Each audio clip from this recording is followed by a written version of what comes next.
So how'd you proceed? Yeah, so that was kind of the deal we made, was that, look, I don't know where this is going to end up, but I couldn't sit on the fence. I had to know. And if I studied and came to the conclusion and strengthened my testimony that, yeah, the church is true, I was going to be the best freaking Mormon I could be. And if it wasn't, I didn't know what I was going to do, but I just knew I had to find out. And so I dove head in, and you're warned so much about anti-Mormon lies and, oh, the anti-Mormons, they twist stuff and they take it out of context.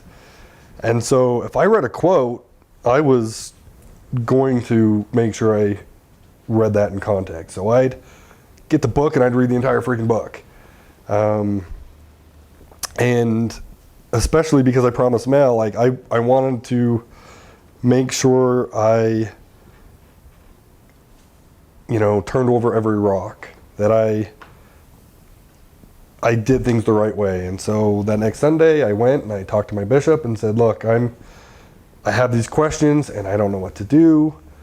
And my bishop, he was a nice guy. He was a tire salesman, and he didn't have a clue what I had talked about. I just floored him, and What types of things did you bring up? I felt like I brought up everything, but the one thing that really stuck in his mind was Joseph Smith's polygamy. When we were dealing with infertility stuff,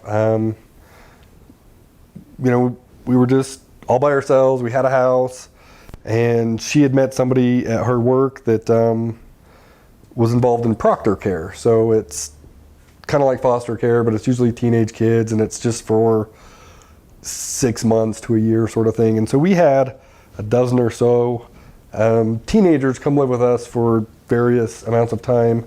Yeah, they're usually like troubled teens that they just want to get them out of their environment and their We thought, hey, we could be good examples for these kids. And so most of them were boys, and I didn't want to have any girls in the house because I didn't want to deal with any I just didn't want to have any girls in the house. But they called up and said, we've got this girl. We think it'd be a really good fit for your house. And so the program and Mel ended up talking me into saying, okay, we can try having a girl. And so some of them came out to be the ones that stayed with us the longest, and I think we got closest to. One of the things I was nervous about was just, I don't want a teenage girl in the house that's ever going to accuse me of anything. So I was never in the same room with them alone. I don't think I ever hugged them or shook their hand. Like, I never touched them at all, just because that was one thing I was petrified about. But through that experience, I knew what it was like to have, a teenage girl in the house that's you feel responsible for. Like, one of them ran away once, and the police weren't doing a lot, and I went and got the security footage from the bus stop she was at, saw the guy she was with, and started showing it around, and I tracked her down, and I found her because I felt responsible for this person that was staying in our house. And so when I started learning about Joseph Smith's polygamy and him marrying some of his foster daughters or his maid, it was so repulsive to me, because I had a proctor daughter and I would never, and it was just, it made me so ill. And so I shared that with my bishop, and I did share a lot of my concerns, but I know that's the one that really stuck in his head. And that first meeting I had, he, Stu, we're going to get to the bottom of this. There's going to be answers. Come back and we'll talk about it. And so for a couple weeks, we'd come and we'd have our little chats, and he figured out pretty quick that he didn't have any answers for me. And I remember coming in one week, it was probably just the third or the fourth week, and he said, I feel inspired to ask you, have you looked at pornography? Of course. Well, yeah, I have seen pornography in the past. And for him, that just closed the box. He knew it, that's it. The Satan's got you. Because for some reason, had I never seen pornography, I'd be fine with Joseph Smith marrying 14-year-olds. But if you've looked at pornography, I guess you're just... You discredited yourself. Yeah, and so the meeting stopped with the bishop. He said, well, maybe you can meet with the stake president. Maybe he'll have answers with you. So I met with him. He knew even less about the things, and this was pre-church essays. I knew they were coming out, but they hadn't come out yet, and so there was no place for me to simply say, look, no, these are real issues. And they were like, no. Just anti-Mormon. I remember my lies. stake president said, I've been quoted in the newspaper before, and they got it so wrong that I just don't believe any of that stuff. I just stick to the scriptures. I don't worry about that. And so they were no help. But one day my bishop did come over to the house. He was so excited. He said, Stu, I got it. I called my mission president because I didn't know what to do for you. And he told me about a guy, and he's going to answer all your questions. That he wrote some books on polygamy. His name's Brian Hales. And so I was like, yeah, I'll meet with him, and I... Sings for the Mormon Tabernacle Choir. Yeah, sings for the... Right? Yeah. And he had done a 4-part interview. With me. With you. Yeah. I hadn't listened to that one. That was part of my studying was I drive so much that I was ripping through those, but I wasn't listening to them in order. I just pull up and find one that I thought would be interesting. So I hadn't actually noticed that he had done an interview with you, but he got me in touch with Brian Hales. He was gracious. I came to his house, and he was going to answer all my questions, and he did not. So what did you ask, and what was he not able to answer? I wanted to talk about everything, because at this point I had questions about every single foundational Name 5 question. things. I had questions about the first vision. I had questions about the acronyms in the Book of Mormon. I had questions about the Book of Abraham and polygamy and the priesthood restoration and all of it. And he's like, there's answers for those, but my specialty is polygamy. So that's all we talked about. And I'm going to paraphrase what he said, and he'll not think that I said it right, but I came away from that meeting with Brian Hales basically saying, yeah, it's just anti-Mormon lies when people say that Joseph Smith sent men on missions and married their wives, because he only did that like once or twice.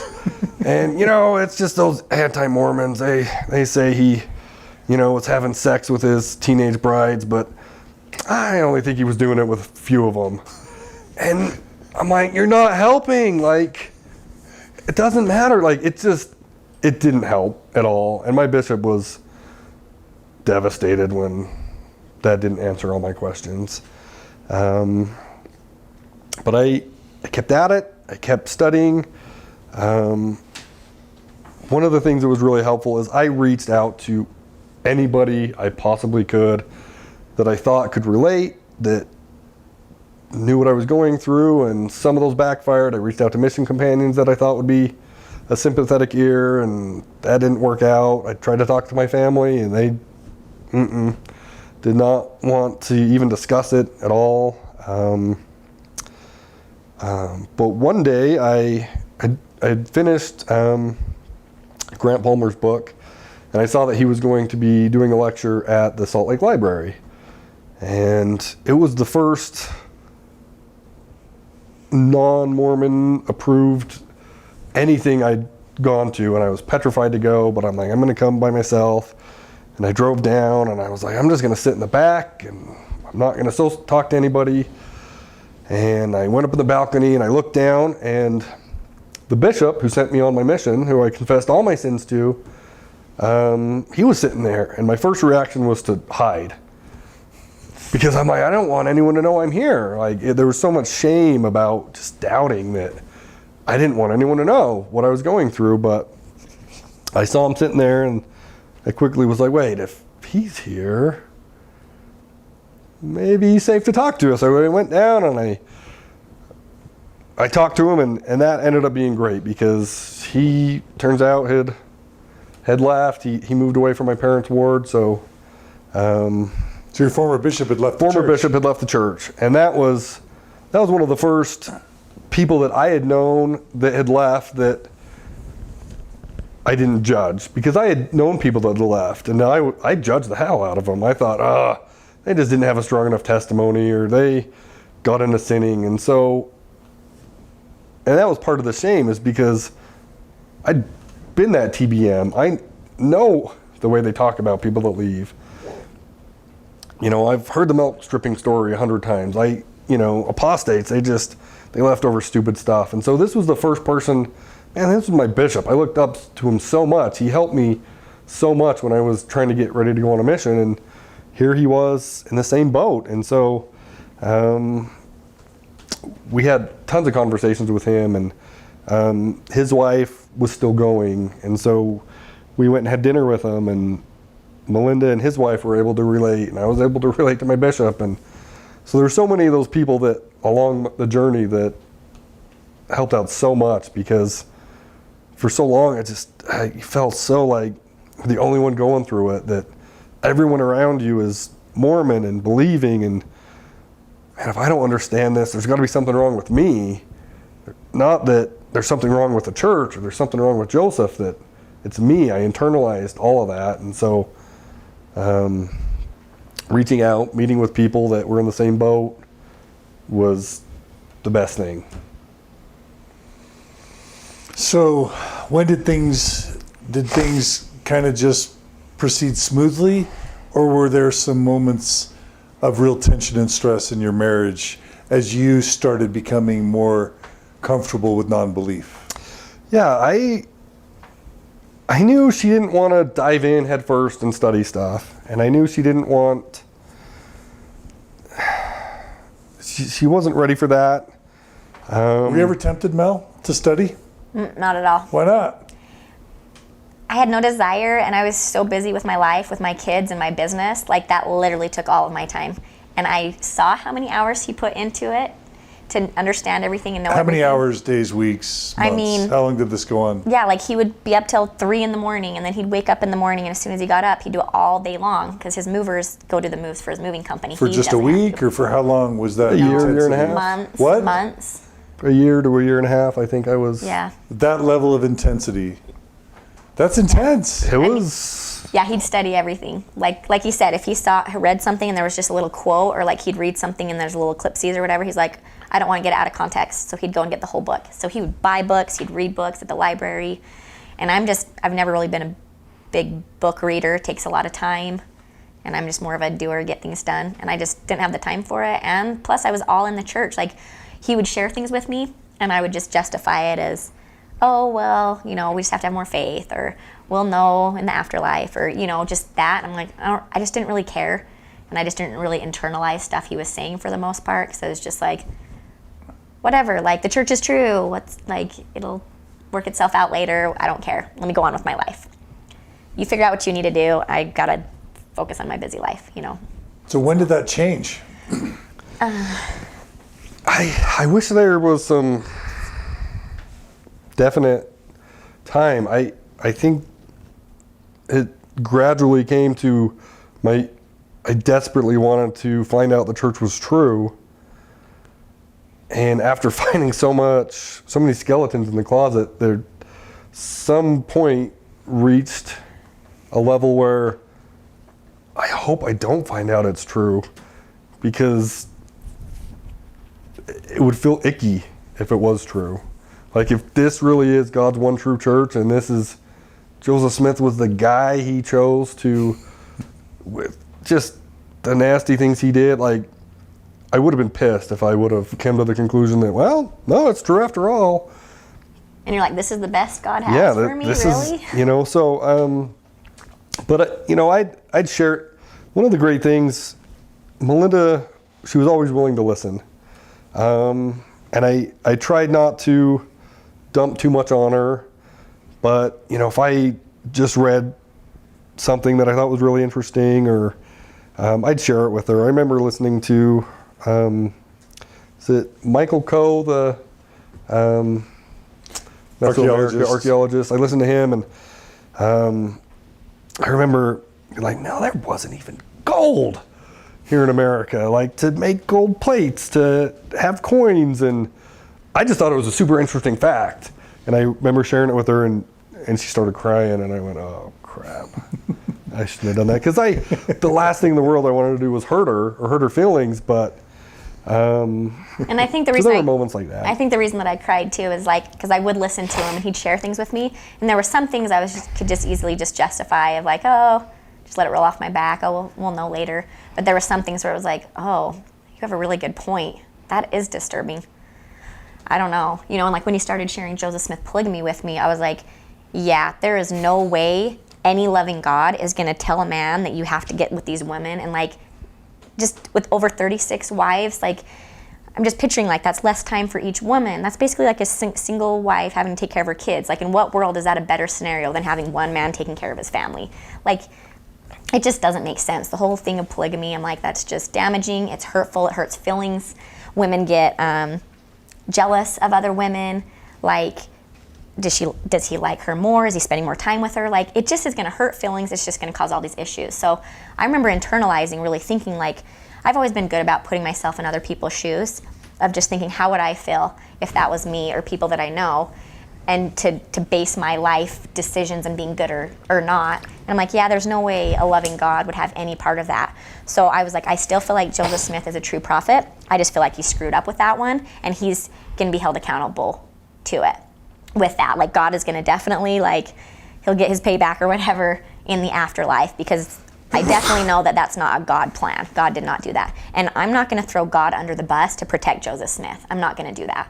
So that one I was able to justify of like, I still believe it's the one true church, still believe Joseph Smith is the true prophet. He just screwed up and he'll be accountable. So that's how I justified that big one away. I didn't have everything come crashing down with that.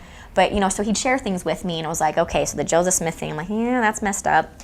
And then he just kept sharing things with me, and some things I like would stick a little bit more, and yeah, it just didn't make sense, and I couldn't justify it away.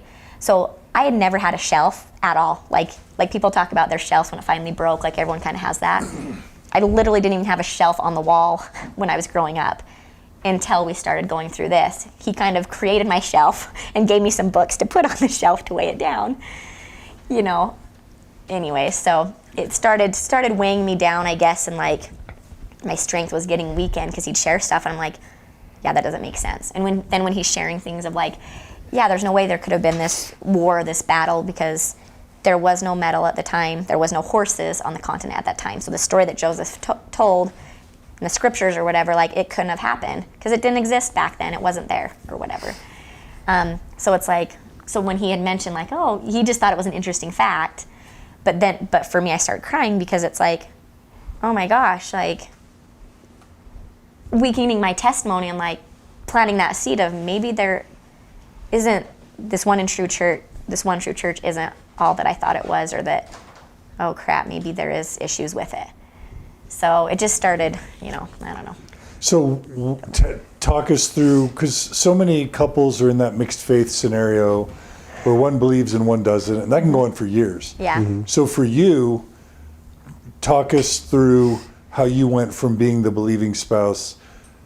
What flipped the switch for you? Okay. I think maybe before that, yeah, because we do need to get to that, but Yeah, I kept going with her to church during that kind of intense study period, and one day she was like, "You're just not happy here," because I'd come home and I mentioned I used to love singing praise to the man, and I swear there was like a couple month period where in priesthood opening exercises every single week they'd sing praise to the man, and it would make my skin crawl sitting there hearing him sing this song that I used to love. And I'd come home and they just taught so much stuff that I knew wasn't true, and I didn't feel like I could really be open or share in elders quorum or in church. And so I'd come home really frustrated every week, and she finally was like, just don't come if it's not making you happy. And so that was kind of a big shift. But I'd still, every week, I'd get online and see, okay, what lesson are they going to teach in Sunday school today? And I'd read the entire lesson, and I can't go to that. So I think about going every week. And it was right about the time that the essays started coming out. And I was still holding out hope that maybe they're going to be able to come out with something that's going to make this all better. And they didn't.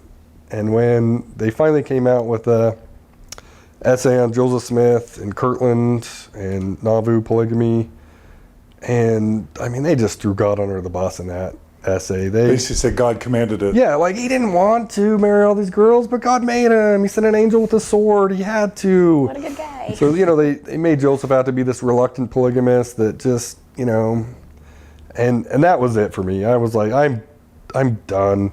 We just found out we were going to have a daughter. So Mel was pregnant again, and I cannot raise my daughter in this sexist, racist, homophobic church.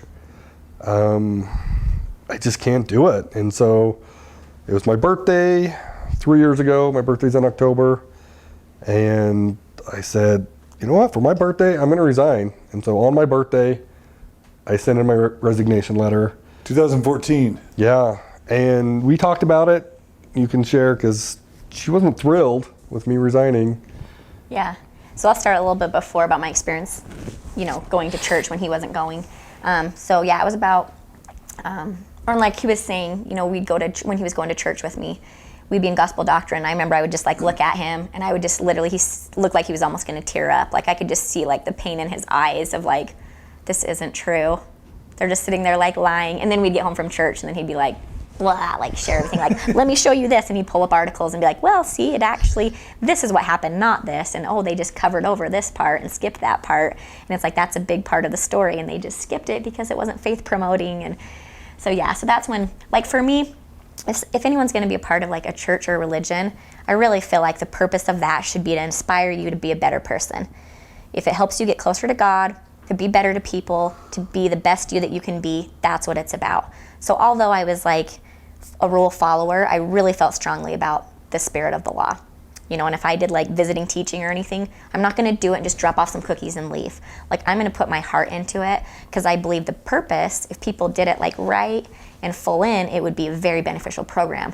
Looking out for other people, making sure everybody's taken care of and accountable for, and if they have a need, you're there for them. But you have to have a relationship to do that. You can't just be oh, sorry, we're in a hurry, we'll just be here for 5 minutes and then we won't waste your time. Then it's just a duty and a calling, and it's just pointless and annoying. I don't like it when I feel people are just stopping by because they feel they have to. Just don't come. So I put my heart into everything. But yeah, if you're not being inspired and it's helping you, then I feel and if it's doing the opposite, so for him, I could see it where it was just causing him more pain, and he'd come home stressed and upset, and it would just ruin his day basically, then I'm there's no point of it. That's sweet of you for wanting to come with me so I'm not alone, which was really sweet of him. But I'm I'm also a big girl, and I can go to church by myself, And so it was fine. So I went a year by myself, and I was totally fine with it. And I remember thinking too, okay, Melinda, and so during sacrament, though, he'd have our little boy at home with him, so then I could just enjoy a quiet sacrament. Because our kid's a busybody, 2 years old. He would just climb over the seats and run around everywhere. And so I'm okay, there's no point bringing him. So I could go to my sacrament, and I could just listen in peace, and I'd sit by myself, or I'd sit by friends and just would enjoy it, do whatever. And then I would go, he'd meet me outside, and I'd grab our little boy, and then I would take him to the 2 classes. And then Stu would be at home, and it was great, because then I'd come home and he'd be happy, and he had the house maybe cleaned, or he had some dinner made, and it was great. And he was happy, and that's what really mattered, So for me, it worked out okay, or worked out good. And he was in a happy place. I was where I wanted to be. He was where he wanted to be. But I remember thinking to myself, I'm never going to, blame him for not going to church with me, or hold over his head, oh, I had to battle Gavin at church and you were at home. And I just never wanted to play the pity card, I guess, because I was going, and blame him for not going. I realized, Melinda, if you are going to pull that card and be mad that you went and you had a hard day because you were battling the kid or whatever, then you don't have to go. So anyway, so it was good about just keeping that positive attitude, I guess, of Melinda, if you're going to go, You're going to go because you want to go, and you're not going to guilt and shame or pity anybody else or blame them for any issues that might arise. If you don't want to go, you don't have to go. So I was good about thinking stuff through. But the church is so family-centered. So many people in that situation start feeling self-pity, even shame, social kind of judgment, because it's like, oh, Mel, I'm so sorry your husband doesn't come. Oh, you got that. I got that a lot. That bothered me because I didn't feel that way. So yeah, I could tell people would look at me or they'd be like, are you okay? Are you doing okay? And I'm like, I'm great. How are you? You know, like, I think it threw people off a little bit because they expected me to have it be reacting a certain way, and I just didn't even feel that way at all. Like, I was literally fine with it, you know, because it's like we had worked through stuff together. I knew this was a better place, so I would rather have him be at home where he's happy than somewhere where he's just getting disturbed and upset and frustrated. And I heard enough of his concerns where I'm like, I get it. Like, I can see, you know, like how this could be painful for you to be here, so it's okay. So yeah, so I did that for about a year. And then he... That's a tough decision to resign because, you know, parents can find out, siblings, you know, it's sort of a crossing the Rubicon moment. It was. It's the equivalent of being excommunicated, right? Right. One of the decisions I made is I had gone through that such intense study and I was so obsessed that for me, the decision was, I know I don't want to be associated with this organization anymore. And hopefully, maybe mentally, when I resign, I can just let it go and stop obsessing over it. And you wanted peace. I wanted peace, and for the most part, it did. That's kind of when I stopped buying and reading and staying up all night. I just said, you know what? It's not true. I'm going to go live my life. But I was worried about my parents finding out, and so I tried to not advertise it. But I do stupid things all the time. And somebody had borrowed my car. They were down in Ogden and they got pulled over because I didn't have the sticker on there for the registration. I had it, I just hadn't put the sticker on. And so they were worried to drive back from Ogden to Logan without the registration. And I said, look, you're like 2 blocks from my parents' house. I'll email my dad a copy of my registration. He can print it out. You can have that in the car, and then if you get pulled over again, you can show the cop that, yeah, the car's registered. So I called up my dad. He's like, yeah, I'll print it out. That's no problem. So I got on the computer, and I pulled up my email, and I started typing in REG, and I saw a file pull up, and I clicked on it, and I sent it. Oh. And my dad said, emailed back, that's not your registration. Because I had emailed my dad a copy of my resignation letter where I ranted and raved about all the reasons why I was leaving the church. Oh. And I felt like the biggest ass. And the Browns don't talk about their feelings. We're passive aggressive, and we literally have never talked about it. Even after that, I responded, sorry, here's the real registration, sorry about that. That was it. And so I doubt my parents are ever going to watch this, but Dad, I'm sorry, I didn't mean for you to find out like that. But yeah, so Oops. Yeah, I felt like an ass, but isn't that kind of mind-blowing that he wouldn't even want to like ask you about it or talk to you about it or yeah, I mean he tried once. He said, you know, Sterling, my name's actually Sterling, but everyone calls me Stu. His name's Sterling, and that's when people started calling me Stu. Was just they'd call the house and say, is Sterling there? And then be like, which one? So, I don't know. Somebody started calling me Stu and it stuck. But he sat me down once and said, Sterling, you know, you really need to be involved in the church for you and your family. You know, Satan's going to get you if you don't have the Holy Ghost. And that was about as much as we talked about it. And I said, yeah, I don't think it is, Dad. And I tried to talk about some of the issues, and he didn't seem really wanting to. But it's crazy because if I change jobs or something else, he'd want to know. Yeah, what happened? He'd want to know all about it. But this is just one of those things that we choose not to talk about, I guess. And it was awkward for a while, but I think we're past that. And What about your Family's mom? good now. Or siblings? My mom has literally gone, la, la, la, I don't want to hear it. So we don't talk about it. And that's the worst part about going through this is, that's why I felt so good going on my mission. Because I knew living my crazy lifestyle at the time was hurting my parents. And so when I came back and I was the prodigal son and they were so proud of me, and I felt good. Because who doesn't want to make their parents proud? And so then when I turned around and leave the church and break their heart all over again, you know, that was rough. And, you know, I wouldn't hear from my parents, but I'd hear from my brothers like, man, mom's been crying over you for a week. And so that's been the hardest part about the whole thing is hurting my family. I don't know what you do about that, but it sucks. Yeah. And that registration thing, or resignation, now I'm all confused. That one did freak me out because I was all in then. Like, he had shared stuff with me, so I was like I was starting to see cracks for the first time in my life where I'd never seen cracks before. But I still believed and would still justify him. I just was one of those, just gotta have faith. We'll know in the afterlife and it'll be fine. But that like resigning, that takes it to a whole nother level, you know, because then I start picturing what this looks like for me and my family in the future.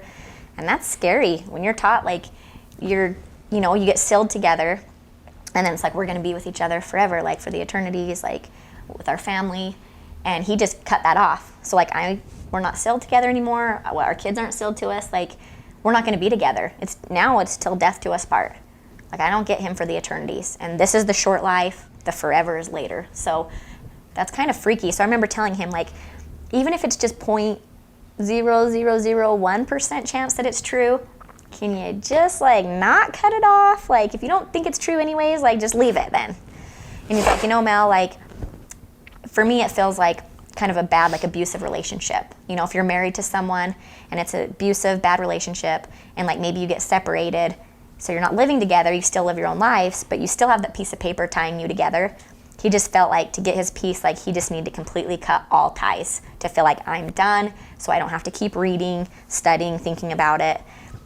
And I'm like, okay, like, if you feel like that's what you need to do because I love him and I want him to be happy, and if he feels like that will give him peace to go through this, then I was like, okay. But it freaked me out, and I realized that's something I just have to process myself, not put it on him, and just be the bigger person, be strong, and just be okay with it. But yeah, that's a scary thought, though. So what led to you changing from confident single Mormon mom, so to speak, Yeah. Supportive of your husband? What shifted you from that to something else? Yeah.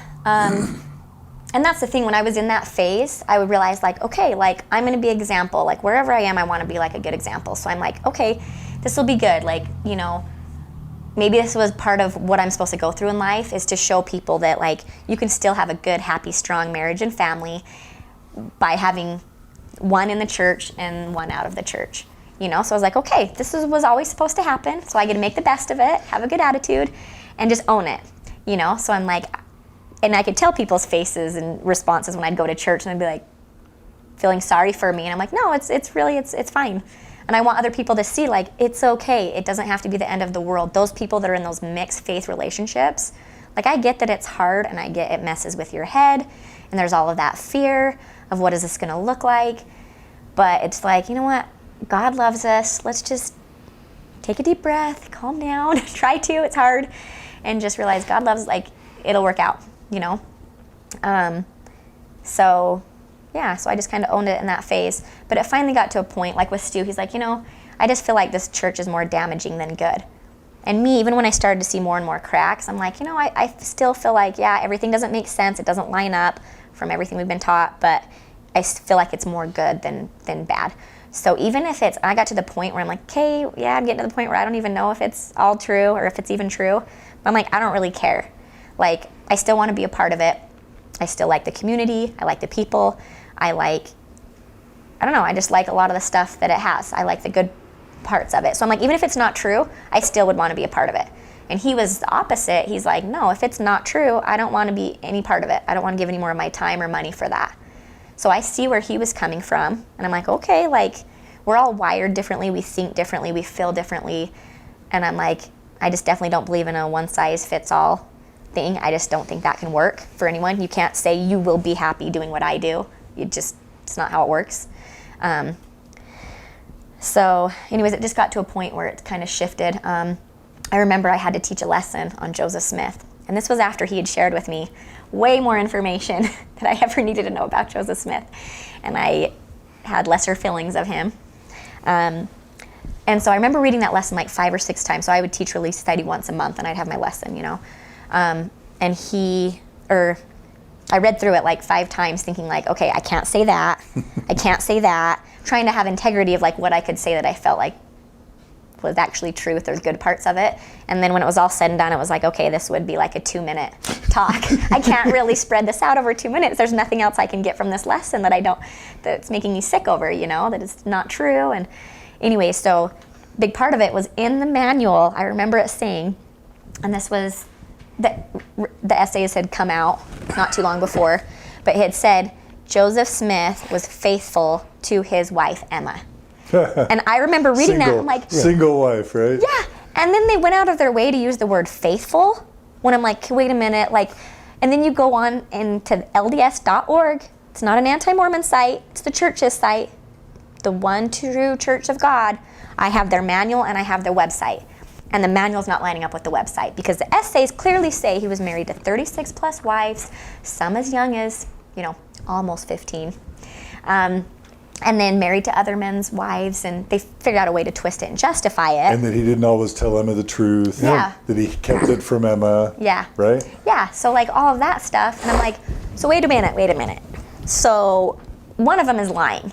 Is their website lying from the One True Church, or is their manual that are, like, they came out the same year. It's not like, you know, they'll try to use that card of, well, like past prophets, how it contradicts what new prophets will say. They'll just say, oh, well, they don't care about that. We just listen to what the new prophets say because it's new revelation or new whatever. So they justify that and they don't even care. I'm like, this is literally like the same date. It's just a different online, their website or the book. So like that was, you know, it was disturbing for me. So I'm like, so they're asking me, because in the manual is the lie. We already have proven that he had way more wives. So I can't share to these 20 plus women that are there in Relief Society that Joseph Smith was faithful to his wife Emma, because what does that make you think? He had one wife. He didn't have one wife. So they're asking me to lie to these women. These women are going to teach their kids and family this, and then they're going to share this information. So like because of me, I'm going to be the root of like this lie that's spread that's not even true, and we have facts against it. Like I don't feel okay with that, you know? And so for me, I'm like, out of integrity and honesty, like I can't teach this lesson. So I called the Relief Society president. She came over, we talked a little bit, and she said, that's fine, I can get someone else to teach it. And she said, Melinda, like if there's any other lessons in the future that you don't feel comfortable teaching, just let me know, we'll get somebody else, no problem. But then I'm thinking, okay, so I don't teach it, but what if I'm there at church that day and I hear that? So I hear someone else share a lie. I can't raise my hand and be like, actually, he had this, and like go off all this other information. Why? Because I'd have a target on my back. People would be afraid of me. Church is not the place to cause contention or have questions. Like, if you're going to go to church, you need to basically smile and nod, and if you're going to have a comment, it needs to be faith promoting and go along with it. So I'm like, there's not even a place for me here. And it made me sad, because I was like, you know, Uchtdorf had said in one of his talks, like, there's a place for everyone here. No matter where you're at, you're welcome here, and there's a place for you here. And it's just sad when it's like, yeah, he said that, and that felt really good, made me feel warm and fuzzy, like, oh, awesome, this gives me hope that I can make this work. But then the reality hits, I'm like, no, there's not a place for me, because out of integrity, I can't sit here and keep my mouth shut and know this teacher's spreading lies to all of these people, and yet I also can't raise my hand and say anything about it. So I'm like, oh, you know? So it was starting to get to a point where I'm like, I don't even think I can be a part of this. And then, so that was a big thing for me. And then him resigning, I remember thinking about that and thinking, okay, so what is it? So I'm thinking, okay, so he left, so that just divided up our family. So I'm like, okay, if I want to have the highest degree, live in the highest degree of glory, because I'm like, I've worked really hard to be a good girl. Like, I want all the sky cake I can get, or all the glory I can get. Like, I've worked hard. I don't want to screw it up now, you know? And I'm like, I deserve this. I've worked really hard to be a good kid and like say no to things to make my God happy and proud of me, you know? But then I'm thinking like, okay, so this means if he's not going to be going to church anymore, and if I want to like jump through all the hoops and be like, okay, I'm going to do daily scripture study with my kids, I'm going to do prayer with them, family prayer, I'm going to take over his priesthood responsibilities, and I'm going to do family home evening. And it was like a lot of weight and a pressure on me of being like, oh my gosh, like sometimes I get weak. And I was all excited. I was excited having a husband that like had served a mission, and like he's the smart one. He knows all the facts. He knows the scriptures. I get the facts mixed up and confused. And I was like, okay, he's going to be the one that's going to teach our kids the gospel. And knowing like, oh my gosh, like I'm so insignificant. Like I always had a strong testimony, but I didn't really care about history and all the facts and all that. I didn't need that. It was just like I just knew, and I loved the good from it, and I'm just going to be good, you know? So I realized I didn't have him anymore. So it's going to be a harder life for me. It's going to be hard for me like having to like be on my A game all the time so my kids have a chance. And then knowing, why are they going to want to go to church with me when they can be at home with dad watching football or hanging out? So I'm like, this is going to be a hard battle. So I'm like, okay, jump through all the hoops. And then I'm picturing, okay, then we die. And then I'm at the highest level of degree of, you know, the celestial kingdom. And I'm like, he's lower because he doesn't, you know. And then my kids, who knows where they'll be? I hope I can pull them up with me. I don't know. So I'm picturing myself all alone here. My husband's somewhere else. I don't know where my kids are. I'm like, why would I work so hard and jump through all these hoops to be alone and not even be with my family?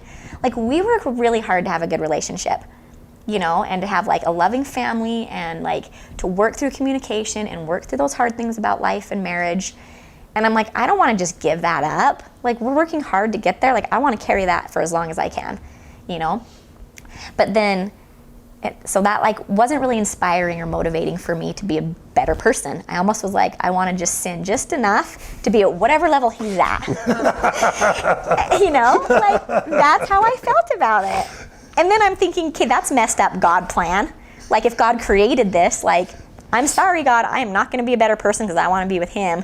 You should have created a more inspiring plan because this isn't working for me. You know, like it just kind of messed with my head. But then he's like, and then he like makes reality or whatever, gets the truth, the facts of how it's actually going to work. And he's like, well, Melinda, like, you can't be at the highest degree of glory. Even if you were the most amazing person in the world, jump through all the hoops, you're not married, you're not sealed to a man, so you don't get to go there anyways. Wow! Okay, this gets better and better. Yeah, we joke. We have someone on our ward who's super like Ned Flandery. Super TBM to the highest level. So I joke and I'm like, hey, you're just going to be reassigned to brother so-and-so who's reassigned. Yeah, like I'll be a polygamous wife. You'll get reassigned to some other worthy man who probably already has a wife. Because he's super, and I'm like, you're just going to be reassigned to brother so-and-so. And I get Peter Priesthood. Yeah, and she's like, So that, you didn't want that. No. You didn't want to be someone's second or third wife. And here's what I'm thinking. I'm like, yeah, there's no way. No, let's make that clear. Yeah, like, I don't know.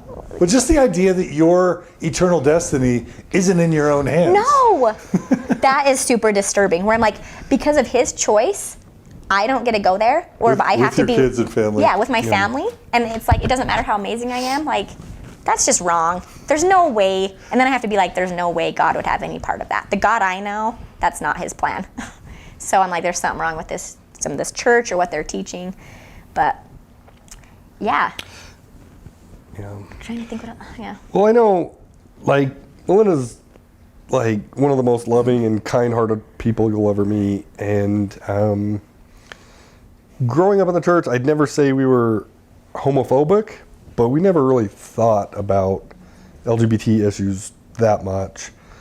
But when we started going through our faith crisis, that is something that we'd start talking about is, man, it just doesn't seem right. The church's stance. And so I know for you, like your tender bleeding heart, that kind of started to be a big issue. You started connecting to LGBT Mormons? Yeah, How'd that happen? Why'd you start caring about them? just that. Did you have someone you knew, or? I mean, just hearing different people's stories. I think maybe hearing some of your stuff that you've done, talking to other people, or there was a group that was in the valley that we wanted to support, an LGBT whatever group up here. So we wanted to like bring food for them over Thanksgiving and bring some fun stuff for them and play like a movie or whatever, their big outdoor movie screen stuff. And I don't know, just started getting involved. And like once you learn more about it, it's like, oh, and like hearing their stories. And I'd heard stories online, and just I had never really thought about hearing them or listening to them. So, and I put myself in other people's shoes, and I'm like, oh my gosh, I would never want my kids to be treated that way, or me or my spouse or anybody, anyone. I don't care if I don't even know them. So I don't have any necessarily really personal experiences, but just knowing like that's just not fair for those other people. I hate seeing people in pain and sad. Like I will do anything to like just help them not feel some of that pain, you know? So, I don't know. Yeah. Honestly, I think your TED Talk, your interview with Clark Johnson, things like that. I had some friends that, you know, I was able to reconnect with and talk to and just listen to their story. And They were gay? yeah. So it's What'd you learn? just something, well, I used to think that people chose to be gay, or, you know, Spencer W. Kimball, they masturbated too much and it made them gay. So I thought that. I'm like, it's horrible. It is horrible. And so, a couple examples, of a family from my mission, a guy super faithful, super active in the bishopric. You know, I was catching up with somebody and saying, oh, hey, what's, you know, the so-and-so's up to? It's like, oh, like, brother so-and-so, he left his family. He came out of the closet and he turned gay. I used to think people turned gay. So I remember thinking, like, what would possibly make this guy, like, leave his family? Like, did he just get into porn and then start watching gay porn? Like, how does somebody just turn gay? So that's what I'd learned when I actually sat down and talked to somebody that's gay, that they never chose to be gay. And that had not crossed my mind before. And so, when I think back to all the homophobic things that the church teaches, and then sharing that with Mel, like, we were both on the same page, is like, that's just wrong. And when you know, study race in the priesthood, and the church came out with that essay, and yeah, Brigham was just a racist old dude, and he was wrong. And so what are they wrong about now? And so the confidence in your leaders just goes away. And so you see him, you know, just pound on the pulpit and fighting, you know, Prop 8 and just fighting against equality the same way they fought against civil rights. And they've just never been on the right side of any social justice issue ever. And so we'd have these conversations and we talk about that. And I think that's one of the, maybe this is getting ahead, but the biggest gifts of the faith crisis is being able to say, well, how do you feel about this? Not how are we supposed to feel about it? How are we supposed to think about issues?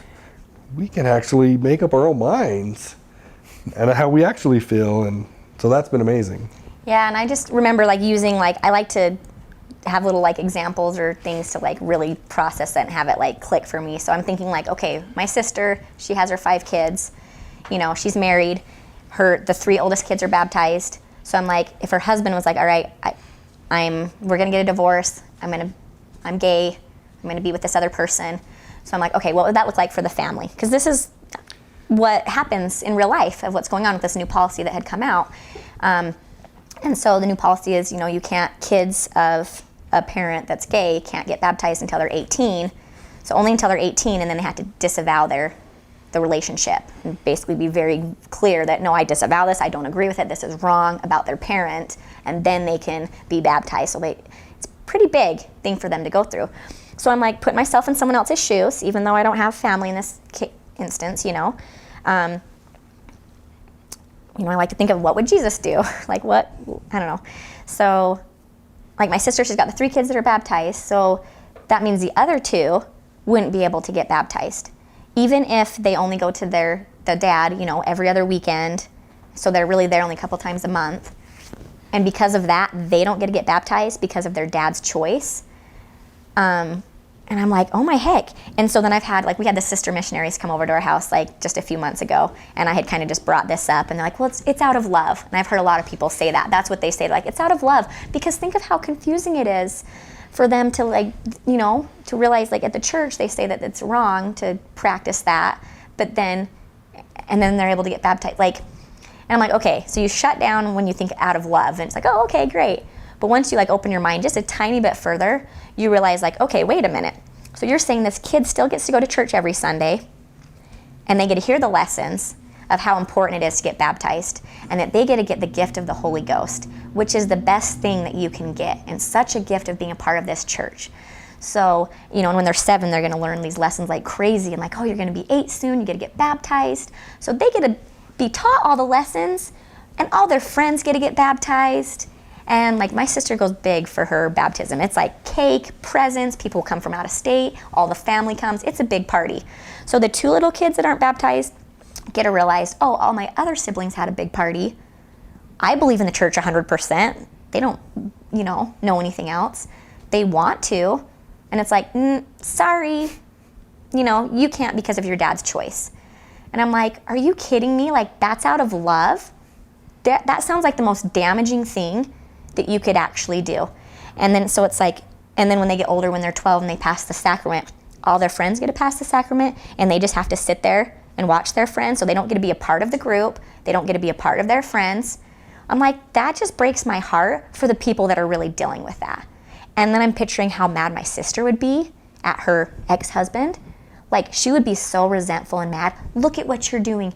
And now our kids are getting bullied because the other kids think that the reason they're not passing the sacrament is because they're sinning, because why else would you not pass the sacrament? Or maybe the kid doesn't want to share with his friends that he only sees at Sunday every now and again that his dad was gay because there's still bullying that goes on and there's still hurtful, hard things. So then they either have to share that and be honest and risk being bullied or have their friends assume they're sinning. It's not a good place for those people to be in. So I'll think about this stuff when I make my decisions and I'm like, there is no way any good, loving God would have any part of that. That is destructive and damaging and hurtful and that destroys families. The kids, that could mess up their life because of that. And it was inspired of God. I'm like, well, if that's the case, then I don't like that God and I don't want any part of it. I start getting feisty. Yeah. She does, yep. Because I'm I believe in love and I believe in, what matters is building people up. I'm I would never do anything that's gonna bring somebody down. If I'm gonna say something to someone, I wanna build them up. I want them to feel better about themselves. I'm not even gonna joke to someone that might hurt their feelings or they might have issues with, not even tease. If I'm gonna joke, it's gonna be calling them hot stuff or something that's gonna make them laugh and build them up, So anyway, so those were some big points. Was one, that lesson for me, starting to get where I'm I don't think I can do this anymore. Not only was it the past and the history of that was not true, and it was very clear, and it wasn't anti-Mormon lies, it's just not true, and it just didn't line up from what we were taught. All these pictures that they taught me as a kid that they would share with kids, it was yeah, it wasn't really the Urim and Thummim, it was the rock and a hat of how it was translated. All the stuff that's just, it's not accurate. And I'm even if my kid goes now, they're gonna see these old school pictures and be taught something that's a lie. And yeah. So You were saying it wasn't just the history, it was also... Yeah, so it wasn't just the history of things not lining up, it's the treatment and what the new prophets are saying and how Uchtdorf said there was a place for me. And I felt really good about that. And when it comes down to it, there's not a place for me because I can't, and that's the thing that started shifting is I'm not feeling peace when I go to church anymore, just like with Stu. And that kind of made me sad because I used to be able to go and I did feel peace. And I would get the warm and fuzzies and I would feel that. And then I would start going and I just wasn't feeling that anymore. But for me, I'm I still wanted to go, even knowing it wasn't all true, just because I felt that's a place I'll probably gonna feel closer to God or have a time to think about, I don't know, just get closer than being at home. at my house. So I really wanted to keep going and just get whatever tiny piece of good was there. And it just got to a point where I felt like I couldn't find peace there anymore, you know, and I know I've heard all the lessons. I've been there 33 whatever years of my life, hardcore, believed every word out of it. And I know that they would teach, like, people that leave the church, it's because they're sinning. They never had a strong testimony. They weren't faithful enough. They're weak.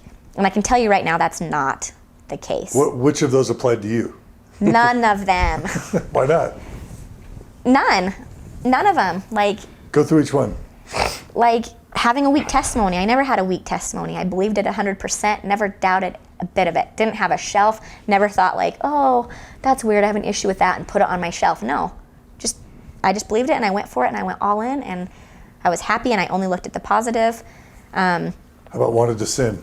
I didn't leave to want to sin. I'm not an alcoholic, I'm not a druggie. Like, I don't care about that stuff. Like, can't even drink coffee. I think coffee's fine, but. What about the porn? Was it the porn? Probably. It must have been that. That was it. No, so that's the thing where, like, none of that stuff, like, I'm still the same person. I'm still the same loving person. I happen to just be even more loving, more accepting, I can genuinely just, like, listen to people where they're at and not feel like I have a motive to try to, like, because I was taught so much about missionary work, and, like, you know, every member a missionary. So even though I didn't serve a mission, I was like, I've got to be a good example and do my missionary work for if I do ever happen to have a non-member neighbor that I had never had growing up or whatever. But yeah, like, just. What about you stopped reading the scriptures and praying, and that's why you fell away? No. Why not? I don't know. I guess that could be it. We found it. We found the reason. Yeah, there's got to be a reason. How about you, Stu? Did you stop reading the scriptures, and that's what made you? No, I mean, I read them more. I mean, Yeah, he did. Reading the scriptures becomes the problem, right? Yeah, Yeah. it definitely becomes a problem. I dove in, and I can see for people from the outside. We have a neighbor that we get together every now and again with and have dinner. And I remember in the midst of it, I probably looked dark and unhappy. Like, I carried around this heavy weight all the time because I so desperately wanted to find out, and I did everything possible I knew to do. So, I guess the point is that I turned over every rock. I met with my leaders.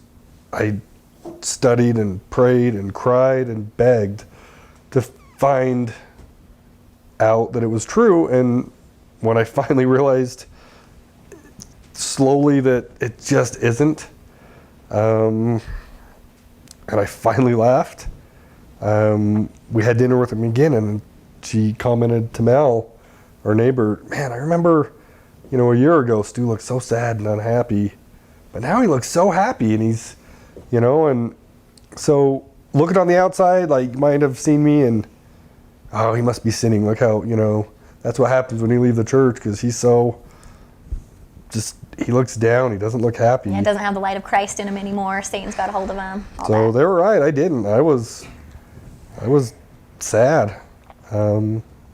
I'm not anymore.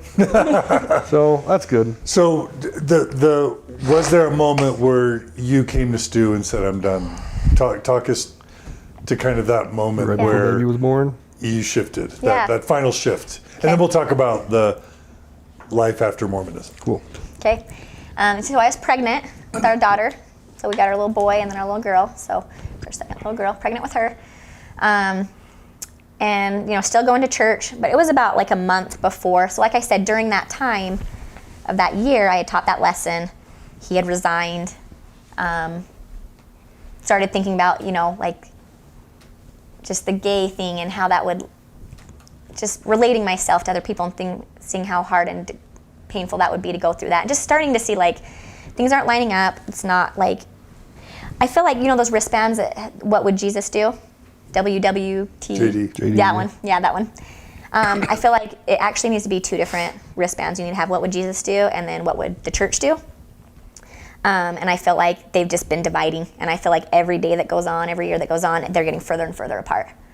And I'm like, I'm going to stick with what Jesus would do, you know? And I feel like it's completely opposite of what the church would do, the church organization would do. I feel like they're separate. And so for me, if I'm following my heart and integrity and honesty, what would Jesus do? It would be to be loving and be accepting, and to not turn away the black sheep because they're the hard ones. Like, just love them and accept them and just let them figure out their life on their journey and their path. It can be so much more simple than it really is. And so that's why it got to a point where I was like, I can't be a part of this. And when I would go to church, I wouldn't get that peace anymore. And same thing, reading my scriptures. Like, I would read the scriptures, and it was like, now that I saw all the errors in it, and changing literally the name of God to the Son of God, and then changing, like, what was the one, King Benjamin? They just switched names because the guy had actually died, and in one of the scriptures they kept telling a story about him, and then someone actually who read it and realized, like, oh, this person had died, we better put another name in there. Like, it's not just like and you can actually see this is an anti-Mormon lie, like, it's actually, you can see the original ones and see these changes. So you'd be reading it and you'd be like, okay, wait a minute, I used to bear my testimony that I love this person, and it's like, but that's not even the person. They changed the name. So what am I bearing my testimony about? Like, it just loses. You just can't get that back, you know? And I know people have probably used this analogy a lot about the Santa Claus. Like, as soon as you know that Santa Claus isn't real and it's your parents giving the gifts, not Santa Claus, then you can't ever go back to believing in Santa Claus. And I've had people say that, like, of course you can go back to believing in the church. Just get your testimony back, read the Book of Mormon, you can go back to believing and get your testimony back. No, you can't. I will never believe in Santa Claus again. I can't. I already know the truth. It's not a real thing. So it's the same thing with the church. Like, I can never go back. I can't change what I know. I can't undo any of that. And so it just got to the point where I'd go, and it was like the same thing. I'd start having the pain in my eyes because I would realize what they were saying. And when these little tiny kids would go up and say, I know the church is true, and the parents are whispering it in their ear, the 6-year-old gets up and he says, I know that it's true. And it's like, that's not really possible to know, because one, you haven't studied anything, and that's not true. You can say you believe in it, you hope it's true. That's more of a truth-telling and accurate. So stuff like that, every testimony meeting, it's like, try not to let that bother you, Melinda. Try to just get the good about what they're saying. You know, it got really hard to filter through the garbage with the good things. And then hearing these lessons when I'm like, then we'd go back and, read the stuff after. So what was the breaking point? So just... When were you done? Do you remember? I don't know if you had a huge breaking point, but I know when our daughter was born, she said, that's my excuse to stop going. Yeah, it was kind of the buildup of all of this when it started to just get where, so it wasn't like one last thing, it was kind of like this and this and this, where it started weighing, and I'm like starting to feel suffocated with just like, I don't even want to do this anymore.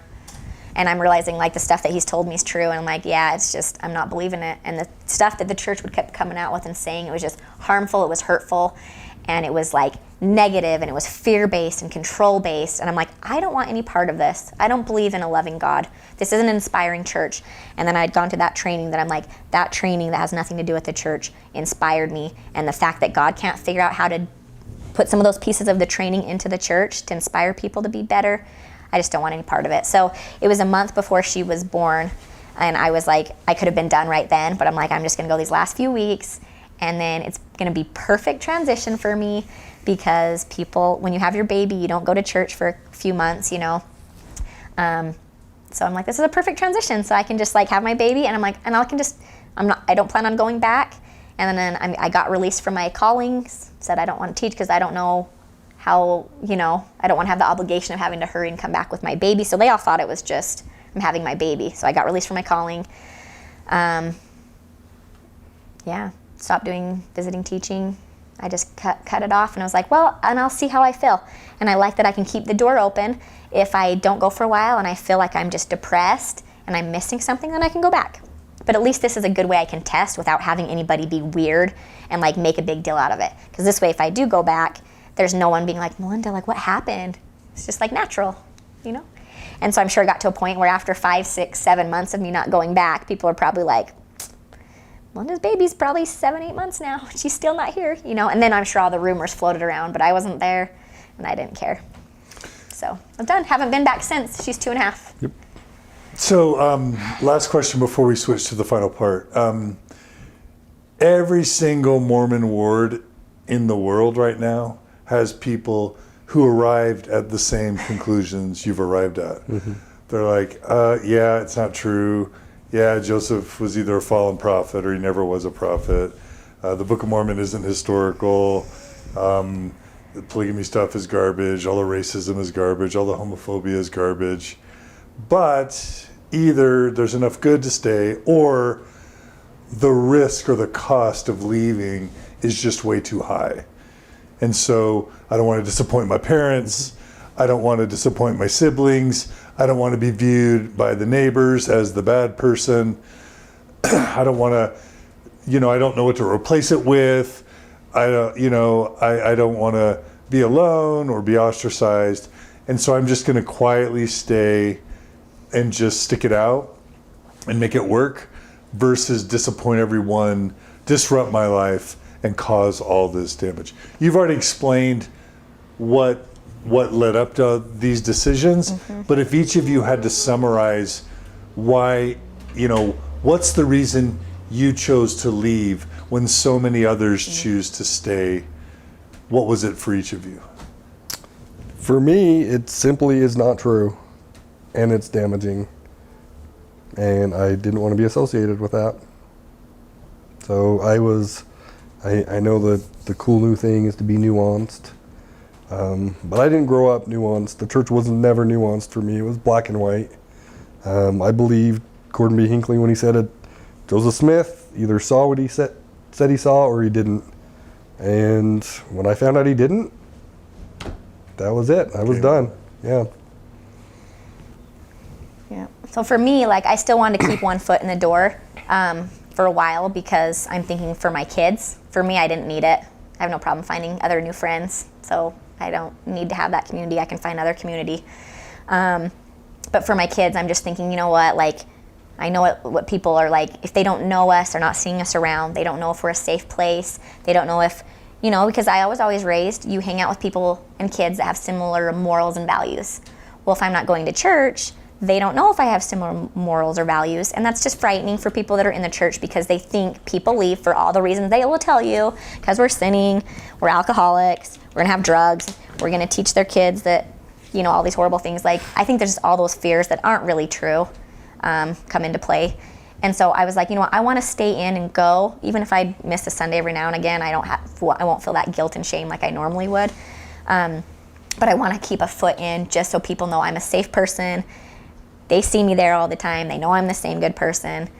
I wanted to stay for my kids for that, even though I wasn't believing it. I would have been fine being out. And then Stu and I kind of talked, and he's like, Melinda, it's changing. There's so many people that are leaving now more than ever before. I don't, and same thing with our kids dating and all of that. I want them to have a good opportunity and not be the outcast ones. And he's like, things are shifting so much. Don't stay in just for that. Don't just stay in out of fear that they're not going to have friends or that people, will be afraid of them. And I was like, you know what? That's true. I need to be authentic to me. And if I'm not feeling it, I'm not feeling it. And it will be okay. That's what's so hard about it. Every decision I feel like is based out of fear. And I'm done with that. I don't like that, and I don't think life needs to be run that way. Again, with that training, that motivated me to want to change the world and be an incredible person and make a huge difference. That short little training that I went to. The church didn't do that. It's just fear and guilt and shame. I don't want my kid raised in that. I don't want to be in it. And so I'm done. So yeah, that's why I'm I could never go back and for me too, I don't half-ass anything. I go all in. I'm either all in or I'm all out. So I can't half be in the church, and so I've had no desire. I don't want to go to activities. I don't even want to go to anything just because I don't want the weirdness of oh, we've missed you, and I still live in the same house. I'm 2 doors down from you if you miss me. Come on over, I'm always here. I'm I just don't even want to risk hearing that and be rolling my eyes. So I'm I just want to completely stay away. So even though activities can be fun every now and again, whatever. I'm fine just being completely done. So that works better for me. And I get that everyone's on different pages and things work different for them. And I say go for it. If you can stay in it and you want to make a difference and you feel good about that and you're happy there, do it. Like, I would never try to convince people that because I'm happier now than I've ever been in my entire life, which we are, I would never want to convince other people to do the same thing, because I don't know if they'd be happy. I don't know how their relationship is with their spouse, with their children, with their families. It could maybe be really hard or damaging for them. I don't know. So that's the thing I've got from this, is I definitely don't believe in a one size fits all. Just if the goal is to get to the top of the mountain, it doesn't matter which path you go. If you have bad legs and you want to go around the slow way and have a scenic route, go that way. If you want to go straight up the mountain, go that way.